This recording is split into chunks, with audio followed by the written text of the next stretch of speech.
Okay, children, let us consider these alphabets in English. O, and if there is a mirror, the image of this will be this one, and this object will fall exactly over it, and when this exactly falls over it, we use a term called superimposible.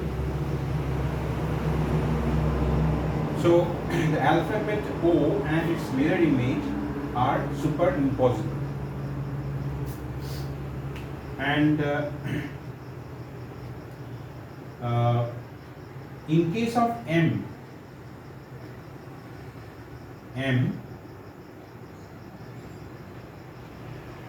you can think in case of M, what is going to happen?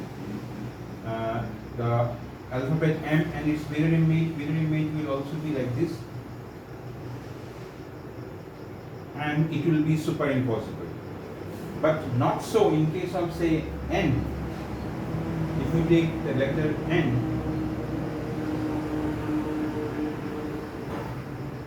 if N is placed in front of a plane mirror, its mirror image will be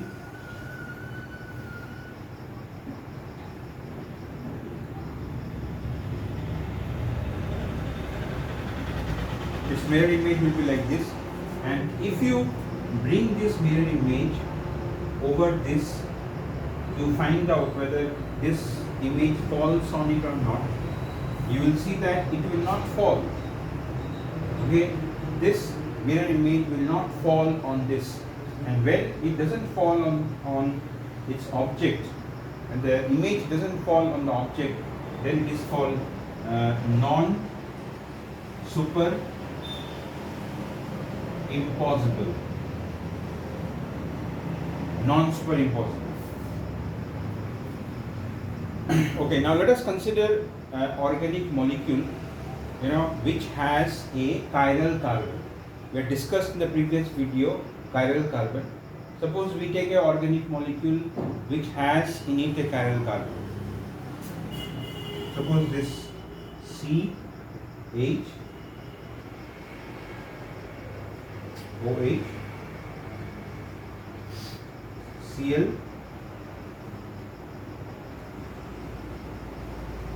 CH3. Suppose this is a this is a organic compound.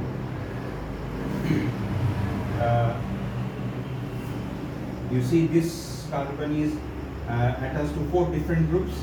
So this carbon is a chiral carbon.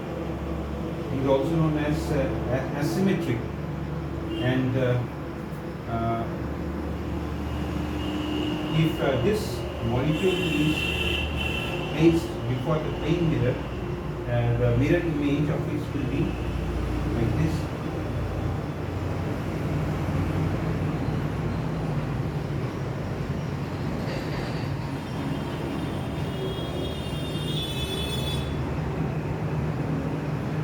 Like this.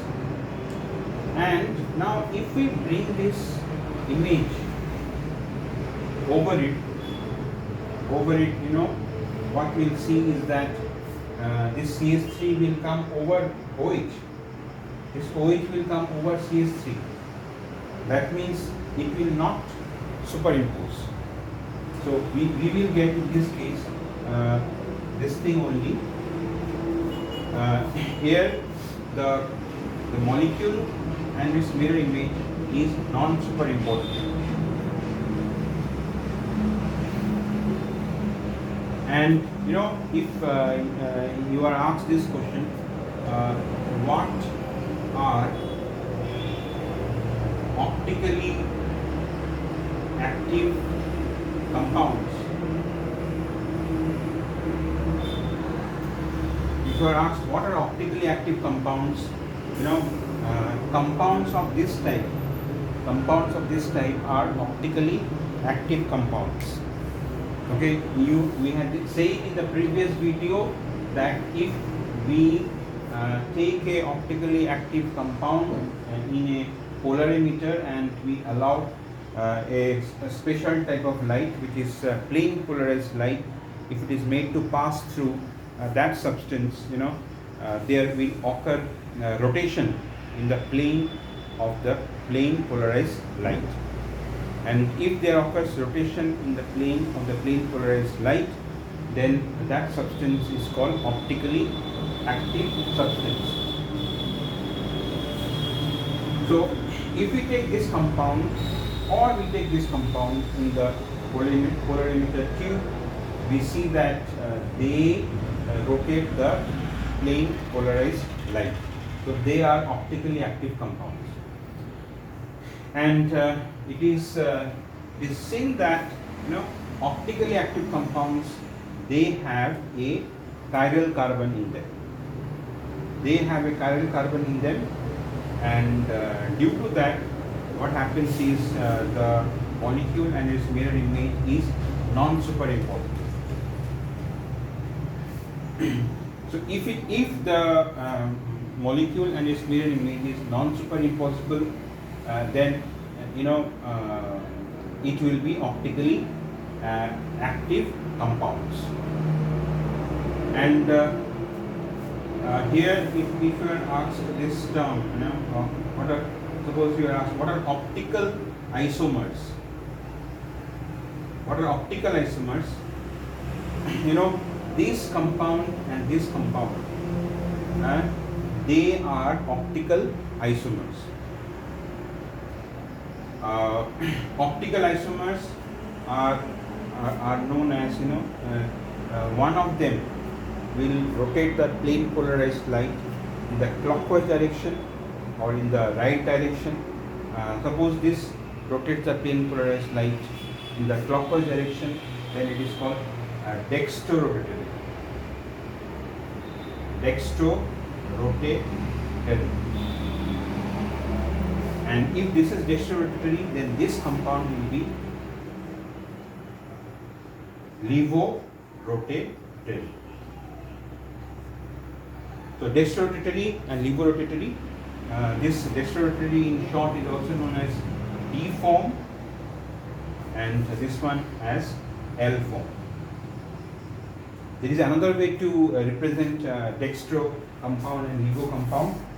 The dextro compound is represented as plus bracket, the levo compound is represented as minus.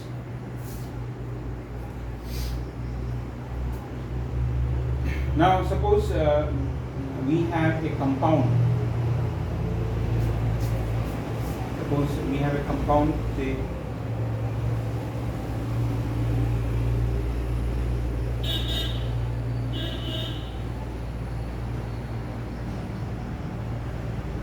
suppose this compound we have. Now we want to know whether this is optically active or not. Now this will not be optically active because as you can see here the carbon is not chiral. The carbon is not chiral. Here you see two groups are same, so there is no chiral carbon here. And since it doesn't have chiral carbon, then what happens is that its mirror image, which is this.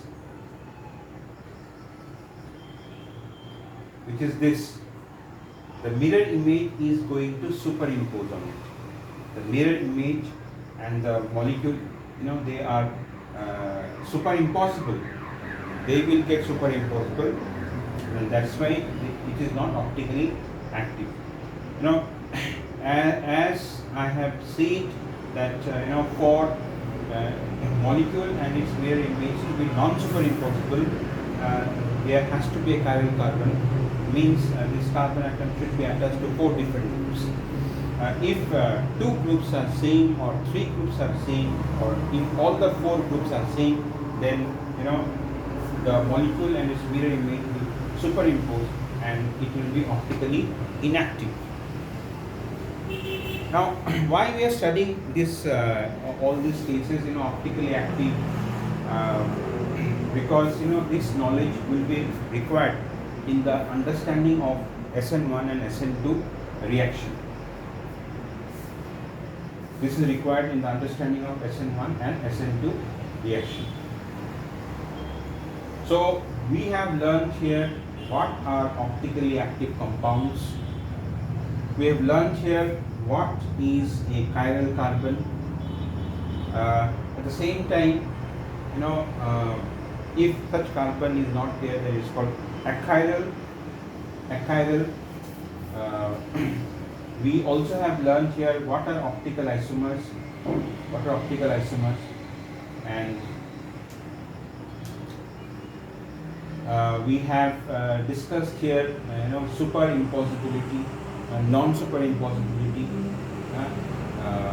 and so now let us again go back to SN1 and SN2 reaction.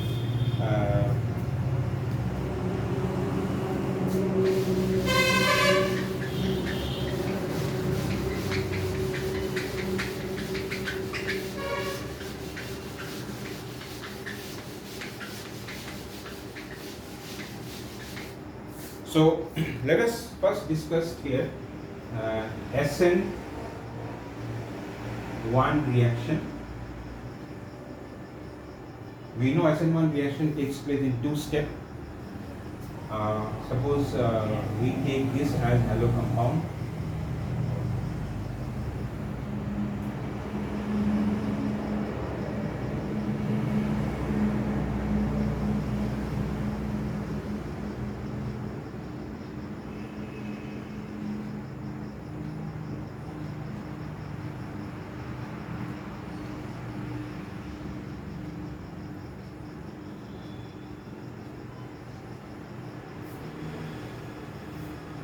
Suppose this is our halo compound, and suppose this compound reacts with this nucleophile OH minus. Suppose this is the nucleophile, and what we see is that now suppose first of all I would like to ask you here is that this halo compound is optically active compound or optically inactive. Now this is a optically active compound because you see this carbon is attached to 4 different groups, so it is having a chiral carbon. This molecule and its mirror image is going to be non-superimposable, so this is optically active. So we start with a optically active compound. So we start with the optically active compound, and we are treating this compound with aqueous KOH.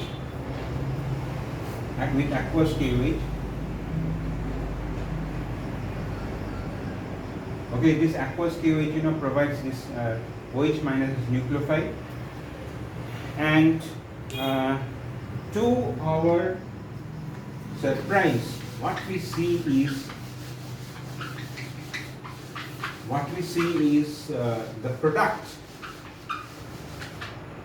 The product we see is optically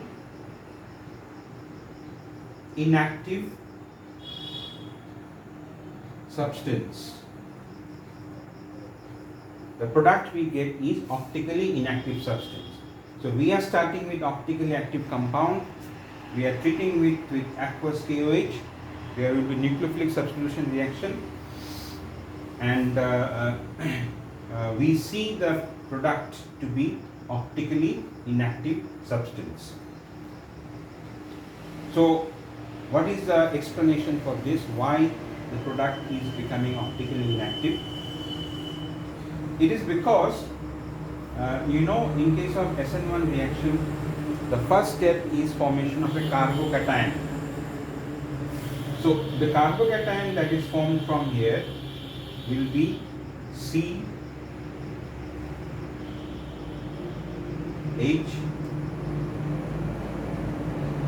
C2H5 CH3, this with the carbocation. Now you know that carbocations are planar. This carbon atom is sp2 hybridized. This carbon atom is sp3 hybridized. This carbon atom is sp2 hybridized.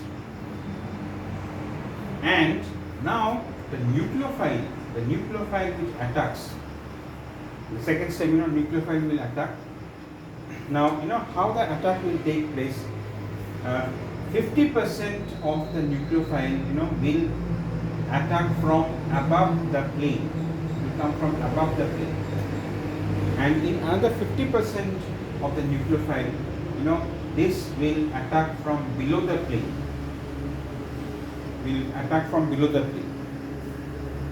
So this is the way nucleophile will attack, because this carbocation is planar, and so 50% product, 50% product we will be getting like this. Suppose here one group is CH3, another group is say your, let us make it OH. Another group is C2H5. This is C2H5. So 50% product, will be this compound from here, and another 50% compound will be this one.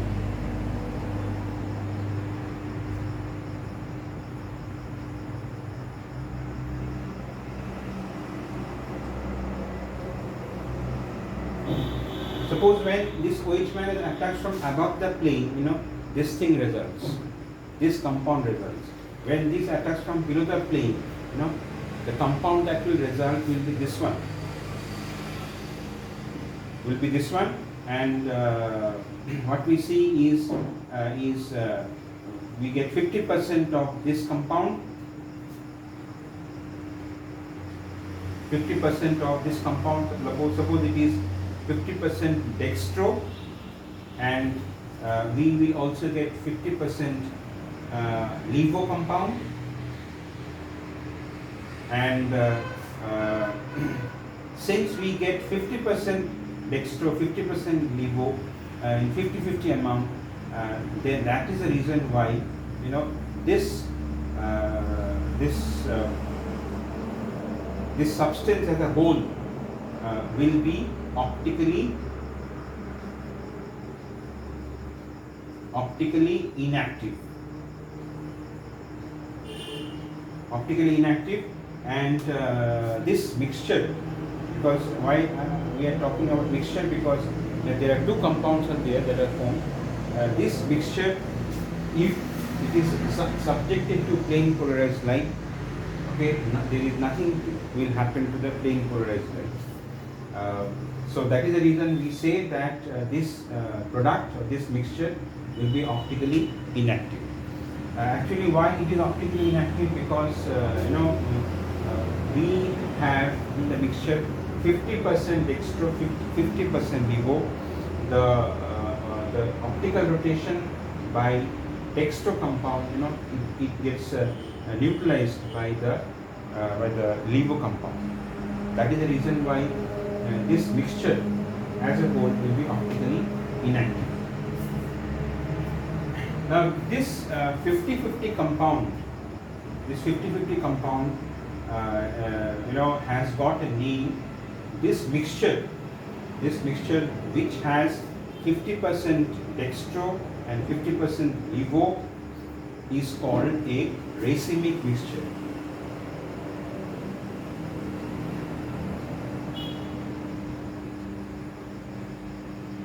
So in exam, you may be asked, what do you mean by racemic mixture?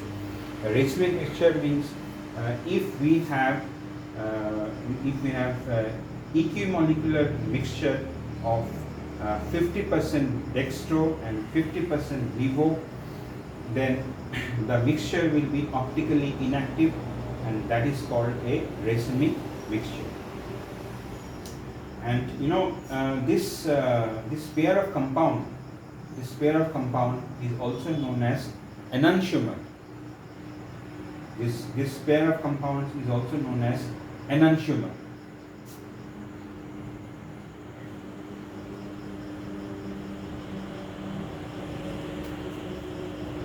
So we have got the explanation why in SN1 reaction, even if we start with the optically active compound, we get a optically inactive substance, we get a racemic mixture.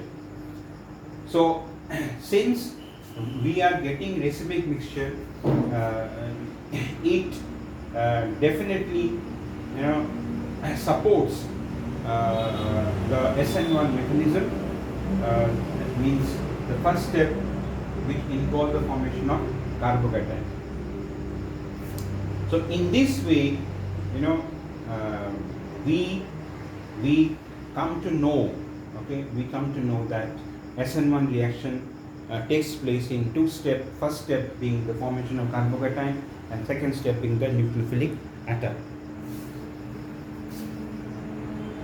And this process of starting with the optically active compound and getting a racemic mixture is called racemization.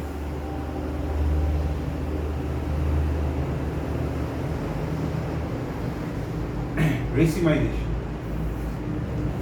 Now, here we are in a position to discuss another two terms. Very important one is retention in configuration, retention and inversion.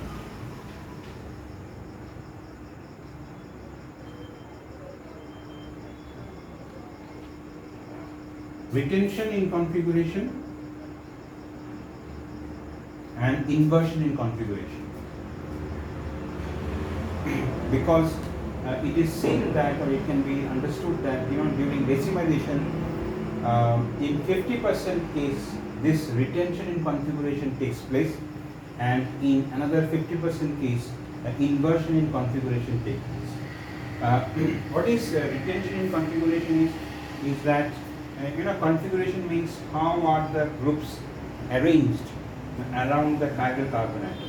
That is called configuration. So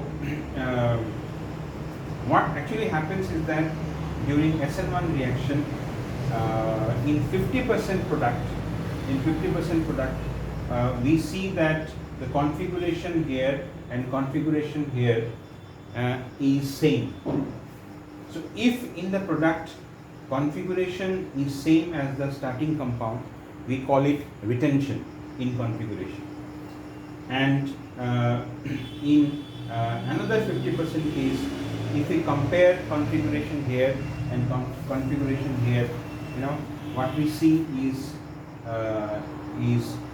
inversion in configuration, and that is what is known as that is known as inversion in configuration. So that means we can say that in SN1 reaction, 50% case there occurs retention in configuration, 50% case there occurs inversion in configuration, and the result is a racemic mixture.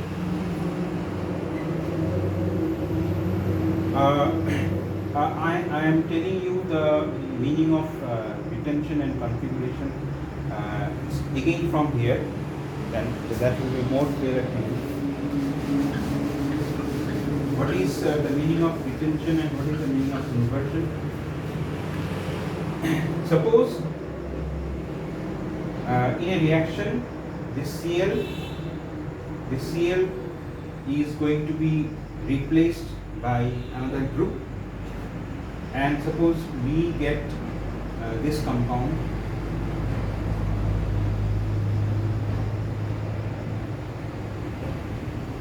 Suppose we get this compound, instead of this, say this OH has come. So if we compare this one and this one configuration, you see configuration is same, and this is what is known as retention in configuration. And what is inversion in configuration means? Inversion in configuration means if we are getting this product,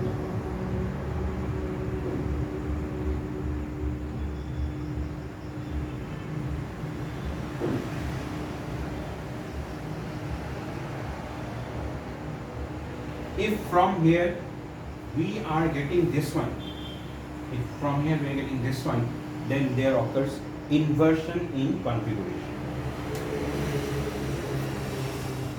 So what we are seeing here is that SN1 reaction proceeds through racemization. In case of SN1 reaction, we start with optically active compound, but the product we get is a racemic mixture. The product is optically inactive. Now let us consider SN2 reaction.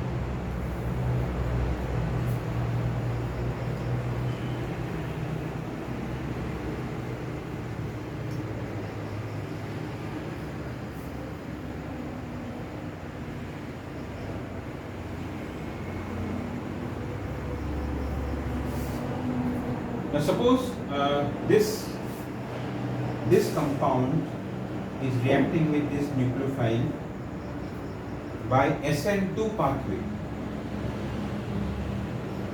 Now children, you should be asking this question, that this compound was reacting by SN1. Now how can this compound be again reacting with SN2? Now this is possible, by changing the condition of the reaction. By changing the condition, changing solvent or some other factors, by changing, we can make a reaction, go by SN1, or we can make that reaction also, go by SN2 by changing the condition of the reaction. So suppose this compound is made to react by SN2 pathway, and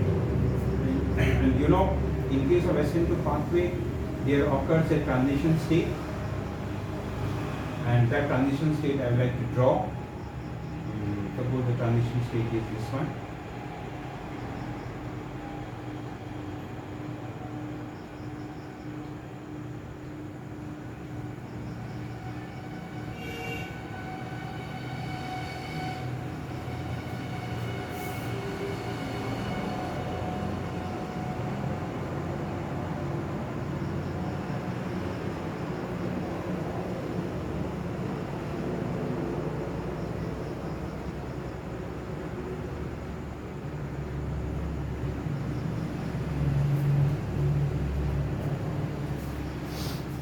So this is a transition state that is formed, and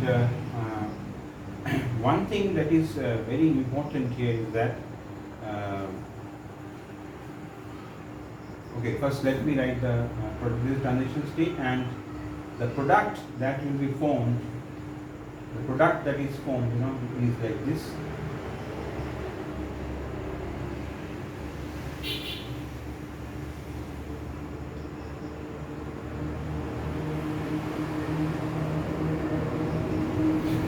The product that is formed is this, and if we compare the configuration here and configuration here, it is just opposite, it is just reverse. So if we start from here, if we get this compound, here is occurring what? There is occurring inversion in configuration. SN2 reaction proceeds by inversion in configuration.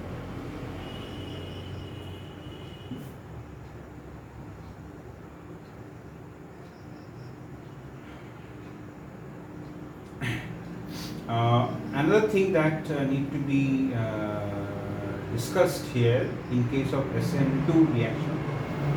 In case of SN2 reaction, we are discussing SN2 reaction. The nucleophile that is attacking, it attacks from direction opposite to the nucleophile that is already present. If Cl is a nucleophile here, the nucleophile OH minus attacks from backside. It attacks from backside. That is very important, you have to remember. In case of SN2, there occurs backside attack. And this inversion that takes place, can be compared to what it happens to an umbrella in case of stormy weather. When there is, you must have experienced, when there is a strong wind blowing, the umbrella becomes your upside down. Normally umbrella is like this, but it becomes like this. So that is inversion.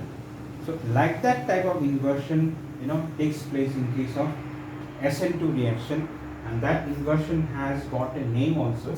It is called Weldon inversion. Weldon inversion. So children, if SN1 reaction takes place by 50% retention and 50% inversion, then SN2 reaction proceeds by 100% inversion. 100% inversion. And as far as optical activity is concerned, this compound was optically active. The product also will be optically active in case of SN2 reaction. The product also will be optically active. Now this inversion I should show by another diagram that will be better for you to understand. Inversion, what is the meaning of inversion? How it happens?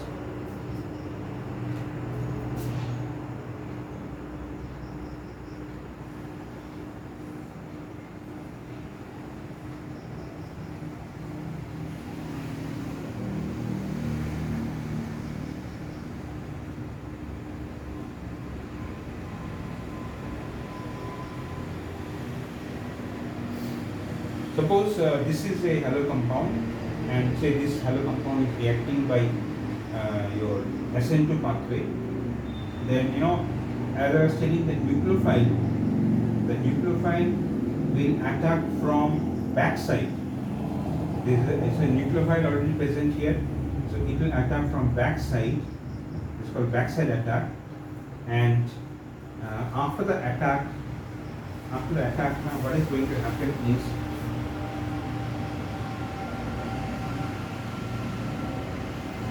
this OH got attached, and these groups which were this side before the attack will go to the other side. Will go to the other side. It will be like this.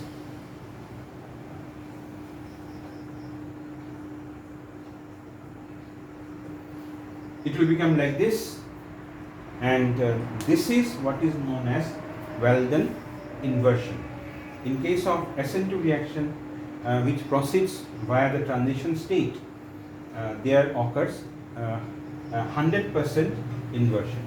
In case of SN1, there is 50% product formed by retention in configuration, and another 50% product is formed by inversion in configuration. So, that thing also happens, like if we start with optically active compound, we get optically inactive substance in case of SN1 reaction, and in case of SN2 reaction, we get the product also optically active. So this is what is stereochemical aspects of SN1 and SN2 reaction. Hope you have understood the thing. This much for now. Bye.